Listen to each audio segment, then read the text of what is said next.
Hello and welcome to this week's episode of A Little Bit Unglamorous. I'm your host, Erica Renee, and welcome back. Took a week off last week. I have just been so chaotically busy with work and life, and I just needed a break. So we're back, and I'm really excited. I feel like the last few weeks I've just been so exhausted. I felt like an absolute mess. So we're here, we're ready, and can we just take a minute for these nails really quick because they turned out so much better than I thought I would. This is the first ever time I've actually tried doing 2 different kinds of colors on each hand, and I think they turned out pretty good for the 4th of July. So on one hand I have like a little jelly red, and another hand I was doing a chrome.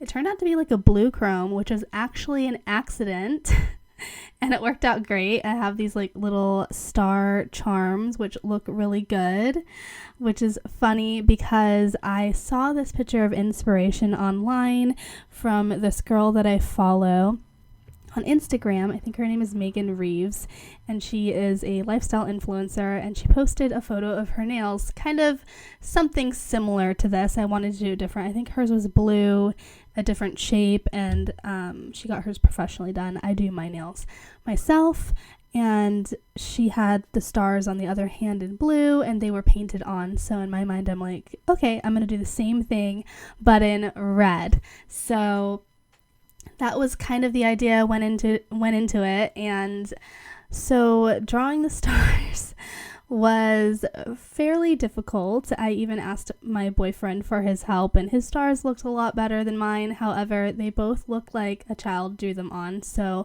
I nixed that idea really fast and kind of smeared them off, and that's how we got the blue chrome. So that was a complete accident. It looks amazing, and I don't even know why I didn't think of the fact that I have nail art stars that I should have just done from the beginning. Anyway, they look great. I'm really proud. I'm rocking the red lip today for 4th of July, which is tomorrow for me. It would have already happened when you are listening to this, but I got my red lip on. Today we're doing, what is this, Rare Beauty Selena Gomez in Inspire. I love these lipsticks. It's kind of like it's called a lip souffle, and it's very like a moussey feeling. I was obsessed with these when they first came out. I'm pretty certain that her line is all about inclusivity, and I like that her packaging is very easy to open. A lot of her lipstick products have like flat surfaces so they don't roll around when you set them down, which is just so thoughtful. And some of the tubes have little knobs on the top of them, and when it first came out, people thought the design was kind of strange, but I believe it's for people so it's easier with disabilities to open the products, and I thought that was really cool. So when the line launched, I bought like almost everything. I think I'm wearing her liquid blush today in shade Love, which is a solid red color, and a little goes a long way. I'm pretty excited how it turned out. So I'm pretty excited to be back. I needed a break last week, and it's funny because my boyfriend said, as long as you keep doing the podcast, and I was like, of course I'm going to keep doing the podcast. And I'm not going to lie, today when I was doing a million things around the house, you know how you just ignore laundry, dishes, and somehow everything just turns into a chaotic mess. So I was running around cleaning up because my background has to look somewhat halfway decent when I film this. I thought for 1 minute, what if I just didn't film today? I thought to myself, just for a minute, what if I didn't film today?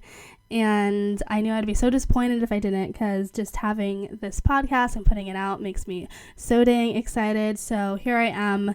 I think that having a schedule has really helped me a lot in being productive and getting this out in a timely manner, and something about creating a habit kind of helps you in all aspects of your life. And it takes like 30 days to create a new habit, something that I used to be really good at that I have fallen off the train since COVID. And I really want to get back into is going to the gym. I used to be so good at that. I would go to the classes. There's a gym very close to me I could even walk to.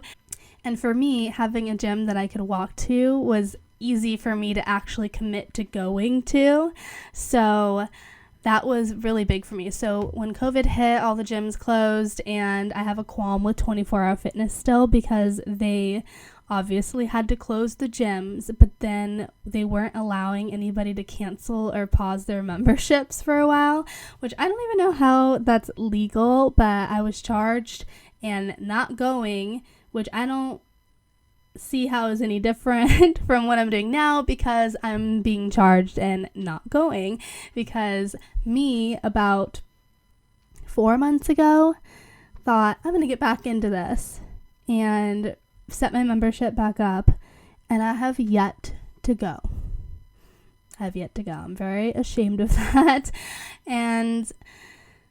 But one thing I will say, though, is a reason why I haven't been back is because I love going to the classes, and ever since COVID, they have canceled the group classes at the specific location that I can walk to. I had a class that I used to love going to. It was called Body Pump. And if you're not familiar, it's the Les Mills Body Pump. And they basically do a bunch of weightlifting that's choreographed to music, and I love it. It was a really, really good workout, and they took that away from the gym that I go to, so now I have to figure out something else. My boyfriend, on the other hand, is really good he's been getting up lately at 4 a.m. and going and working out, and I could just never have that kind of dedication. I am not a morning person. I don't even think creating that habit for myself would help me to be a morning person. For a little bit, I had a job that required me to train on East Coast hours. So it was daylight savings or something. I just remember the time difference being 3 hours apart at the time. So the most difference you could get between Pacific Standard Time and Eastern Time. So I remember clocking into these trainings. I had to be there at 5 a.m. So I would clock in at 5 a.m., take my lunch around 10 a.m., was it 10 a.m., 9 a.m., I was having breakfast. And for a while, I actually felt like, okay, I kind of like getting up early and the whole world is kind of quiet and you feel like you get so much done. And I actually liked it, and I thought to myself, maybe I can keep this up after the training is over, because after the training, you could go back to your specific time zone. And I thought to myself, well, maybe I could just keep these hours. That would be really cool, getting off so early. I really enjoyed getting off at 2, 3 o'clock. And I tried to keep it up for a little bit, and it didn't work out so well. But I must say, when I was getting up early like that, I did feel really productive. But because I like to get up and get ready and do a full face of makeup, even though I'm maybe not going anywhere for the day, it just makes me feel set up for my day. It's a whole lot harder, let me tell you, it's a whole lot harder when you are not a morning person and it's 5 a.m. I have 2 sleeping dogs behind me right now, and I'm actually very surprised they've been asleep all day. The other day, we went over to our friend's house who lives over in the Escondido area, and they have a property and they have a dog as well, so they were running around, and I think they're tired out because they've been sleeping all day, and usually they yell at me. I always joke that the dogs are my managers and they drive a mean ship. When they want something done, when they want to go out, they want to go out right this second. And they don't care if I'm on a phone call in the middle of talking to a very important person. Absolutely not. They will scream at me, and it is a little awkward, I'm not gonna lie. But they are the cutest things ever, and I was thinking to myself the other day, because I live in an apartment, I don't have a yard or anything, which can be kind of a pain when you have to take them out, because sometimes they are very needy. They're very needy little princesses. I love them. They're the cutest, but they are needy. And they know, they're really smart too. They know that they can get me to take them outside 4 times a day if they are annoying enough.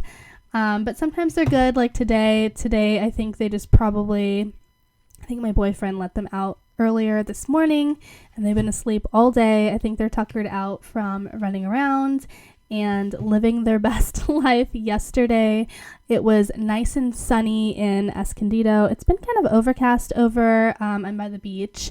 It's been kind of overcast here lately, which is a bummer. I'm hopefully for 4th of July, the sun comes out, and tomorrow, I think, oh gosh, I'm so excited to have even this afternoon to myself, and tomorrow is going to be a much needed day off, and I'm not really sure what is in store for tomorrow, but hopefully going to the beach if the sun comes out. And then later in the day, I think I'm going to meet up with some of my girlfriends, and we're going to do a potluck at one of their houses, watch fireworks from their house. So that'll be a lot of fun. I have to figure out what I'm going to make still. I still envision myself to be someone that is a good cook. Someone that has all the recipes, someone that always brings the tastiest dish, and I haven't quite made it there. To be fair, I don't get a lot of practice, and I'm very lucky. My boyfriend does most of the cooking usually, or we'll go out, but I do on occasion cook, and I've had some hits, I've had some misses, and luckily whenever they're misses, he tells me they're delicious anyway, even though I know he's lying.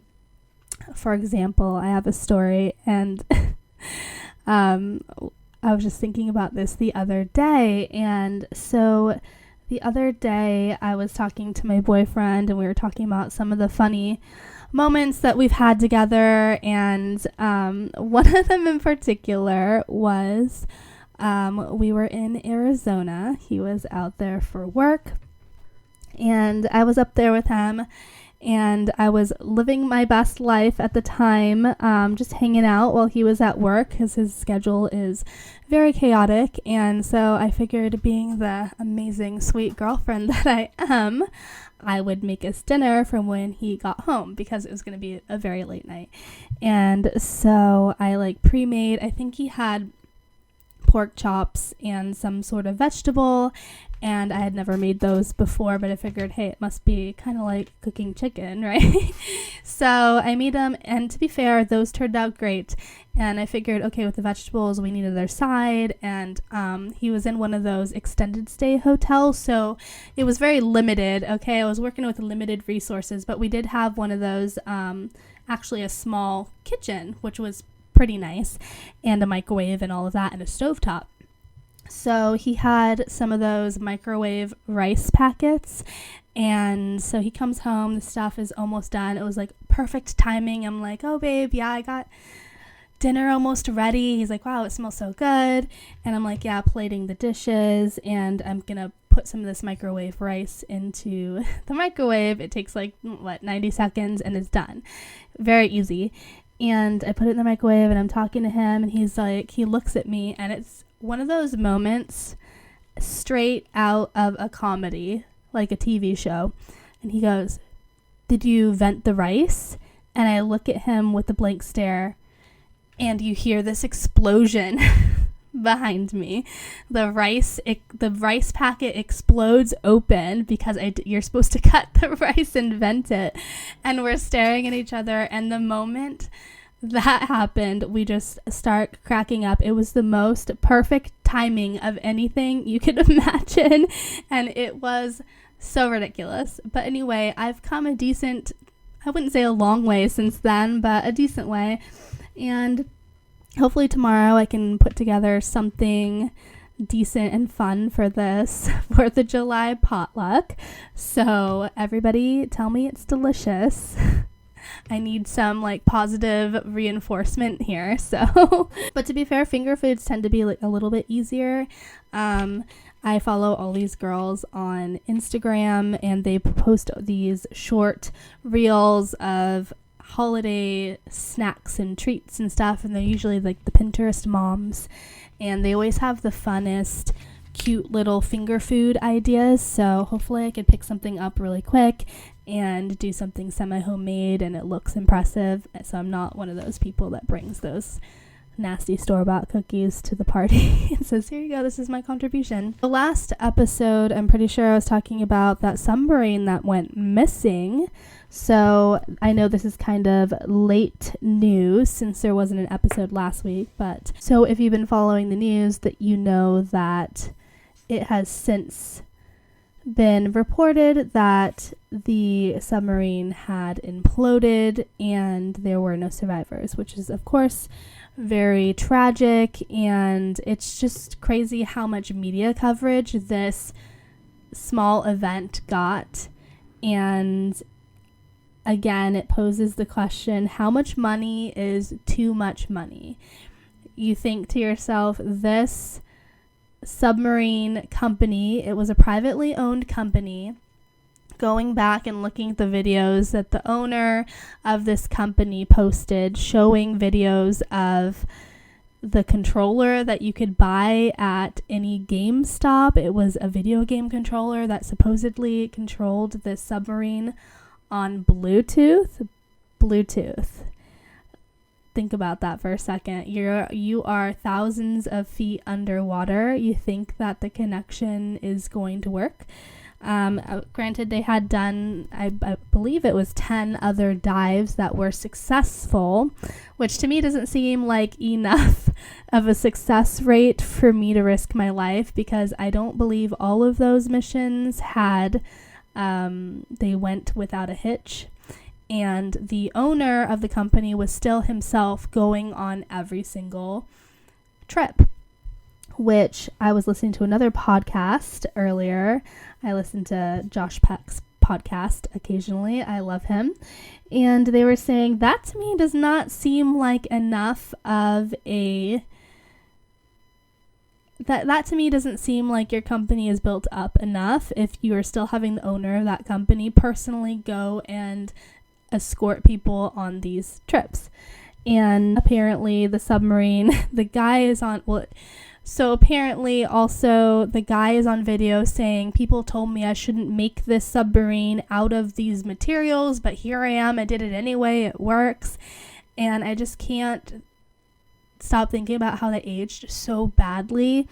And granted, there are so many memes on the internet, which is of course terrible if you are grieving. Second, there was the stepson.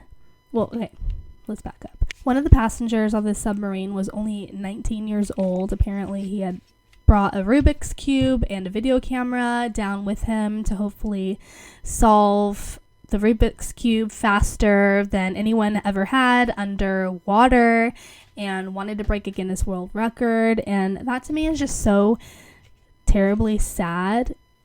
And the fact that he and his father collectively spent $500,000 on these tickets for what was supposed to be a 4-hour ride that went tragically wrong. And I just can't help but think how sad that is. Another family member of, I believe it was the stepson of someone that was on the submarine, was under pretty heavy fire for his social media activity while his stepfather was still missing, not deemed to be deceased yet. He was still missing, and it was really in bad taste, if you ask me. He was on Twitter basically saying in one breath, "I'm the son of the missing submarine crew member, please thoughts and prayers." And then the next tweet would be, I believe it was to an OnlyFans girl and Blink-182. Apparently Blink-182 was in San Diego and I missed them. Side note, I love Blink-182. And if you know me, you know I also love Alabama Barker. She is so adorable. But anyway, I digress. Looping back. Blink-182. So apparently this stepson of one of the missing, at that time, missing submarine passengers was grieving and then suddenly decided he had to go to this Blink-182 concert, and that was his way of grieving. And he was basically tweeting at the band members while he was at the show, which seemed very bizarre to be using your stepdad situation to kind of gain notoriety or just get the attention from the band members. And it just seemed all in very poor taste. Cardi B called him out, and it was a strange Twitter debacle between a celebrity and this kid. It never ceases to amaze me what people put up online that is in very poor taste that they don't even think twice about. Another big thing in the news lately, student loan forgiveness.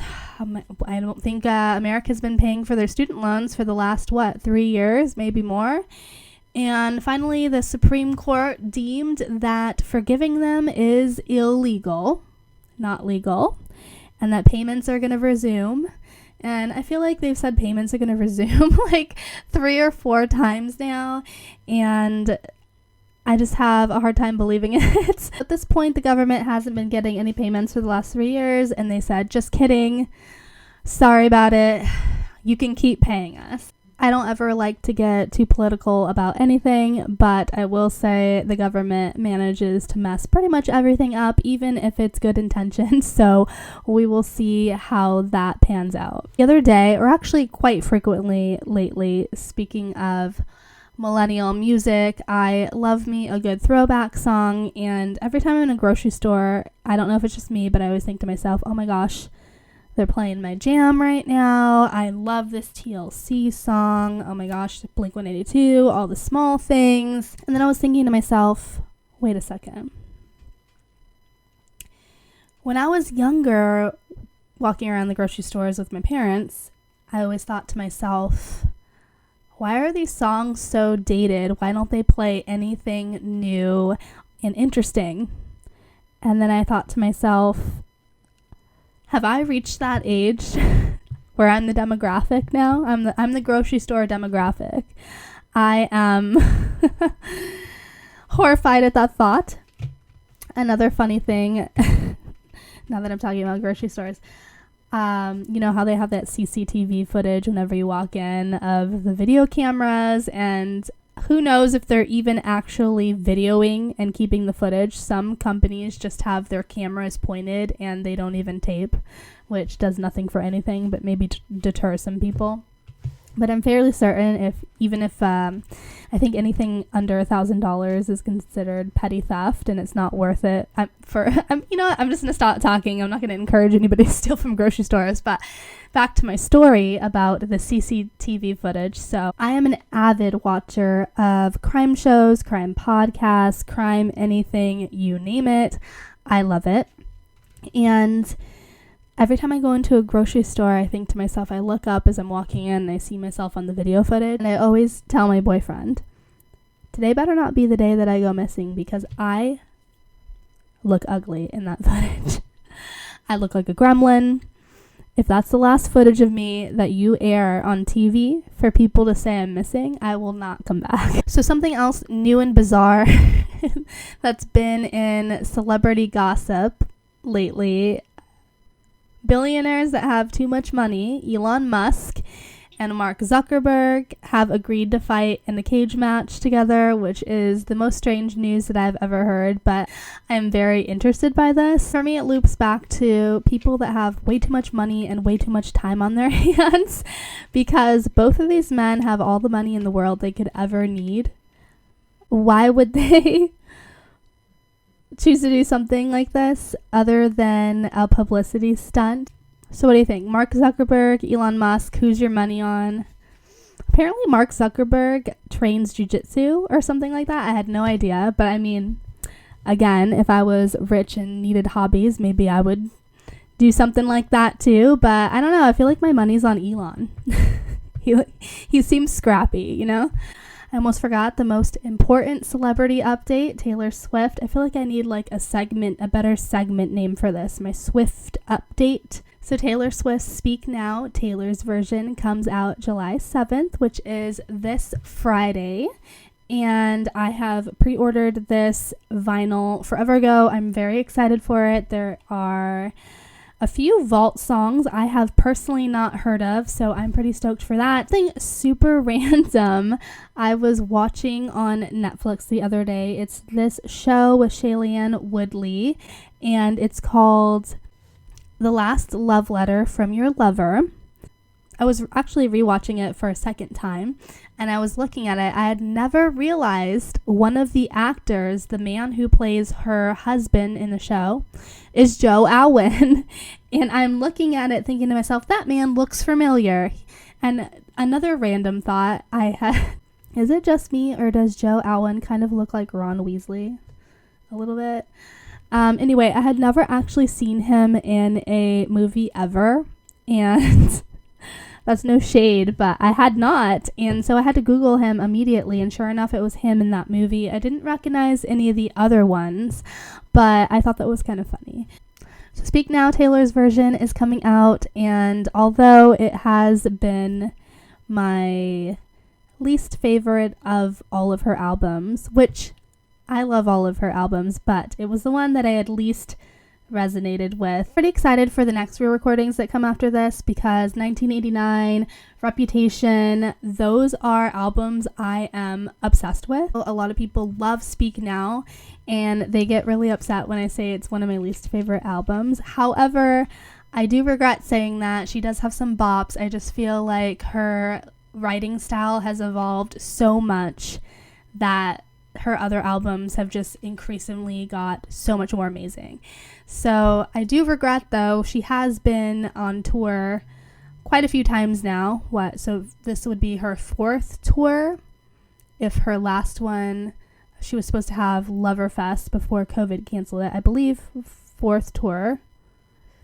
Was it Speak Now, Reputation, Fearless, Eras Tour. She probably toured. But anyway, she has been in San Diego probably 3 times on tour, and I've never once seen her. And this tour that I very much want to go to, she is not going to be in San Diego, so I'm traveling all the way to LA, paying an arm and a leg. But I can say that I have all of my travel itinerary sorted out. I have it all put together, and I am so excited. I still have to make my friendship bracelets. I have procrastinated the outfit and everything, but I know that the hotel is booked and I am going, and I'm very excited. So, as you know, I was sick for quite a long time. Can confirm that eventually you will get better, but I am a strong believer that medicine would have gotten me better so much faster and saved me so much pain and suffering. And I also am disappointed to say that I don't have a 6-pack from how much I was coughing my brains out for the last 4 weeks. So, and I even thought to myself at one point, I hope to God that you can't OD on cold medicine, because I had at least 4 packets of Dayquil, NyQuil from the store that I purchased over the amount of time of being sick. So I know that doctors don't want to prescribe medicine if it's not necessary, but if you think about all of the cold medicine that I took over the counter in the span of this 4 weeks of me being unnecessarily sick, in my opinion, I hope that I still have a liver. So I know last episode I was talking about BB Rexa and fans that throw things at celebrities while they're performing. And recently I saw more of this chaotic nonsense. Someone, and this one almost takes the cake. It's like people try to one-up one another, and it's outrageous. Pink is performing, and someone throws their mom's ashes at her. Ew. Their mom's cremated ashes, throws them at Pink while she's performing. I'm pretty sure some of them got in her mouth. What the hell is wrong with people? That's what I want to know. That is so disgusting. I'm pretty sure I didn't see what response she had, but whatever she said, hats off to her, because that's freaking disgusting. Oh my God. So sometimes my boyfriend will call me and he'll tell me things. Oh, you should definitely say this in your podcast. And he just calls me right now, and I didn't get the video footage, but I'm pretty sure I got the audio footage of him telling me on the phone. He just took the dogs out. So a little story about our dogs, and I'm sure most dogs are like this, so I don't feel too embarrassed saying this, but one of our girls is a nasty little girl who loves bathroom trash, among other things. And the other night, and this has happened a few times, so we've learned to close the door. And the other night we went out to dinner, came home, and my apartment was littered in trash. Not just trash, bathroom trash. And if you know where I'm going with this, it's the nastiest trash that you can imagine, all over my carpets, everywhere. I have one of those little I have one of those little trash cans, mini trash cans that you wave your hand over and it opens for you. And the lid of the trash can was all over on the side of my bedroom. And we're thinking to ourselves, how the hell did the lid get over there? I doubt she picked it up and carried it and left it. And my boyfriend goes, oh, I bet you anything she put her head in the trash. It got stuck on her head and she carried it over, shook it off into the bedroom. And anyway, so it was disgusting. By far the worst abomination I had ever seen of the dogs making a mess when we were gone. And my boyfriend just calls me right now and he says, you have to quote me on this. You have to say this on your podcast. And I say, what? And nothing could prepare me for what he just said. And I'm going to tell you, friends. He says, Jenna just shit a tampon. I'm going to let that marinate with you for a second. And I said, no, she did not. He said, oh, yes, she did. And that also leads me to a story about my childhood dog who would eat, and everyone's had, a dog growing up and crazy stories of things they would eat when you're a kid. I had a childhood dog that would eat crayons, at one point eat G.I. Joes. And when I tell you, they passed whole through her system and came out fully intact. If you never want a day in your life to be bored, get a dog. No need to jump in with a kid. Just get a dog first. Oh my god, I cannot believe that. Anyway, so I will leave you with that story for this week. I hope everybody has a very amazing 4th of July. Personally, I am so excited just to have some time off and spend some time with my friends and loved ones. And you will be listening to this on Wednesday. As always, thank you so much for joining me. I love doing this podcast, and I appreciate everybody that listens to it, subscribes to it, watches it. Thanks, Mom and my boyfriend, for being my top viewers and listeners. My mom probably rewatches my podcasts 4 or 5 times every episode. And until next week, I will see you in next week's episode. Bye, guys.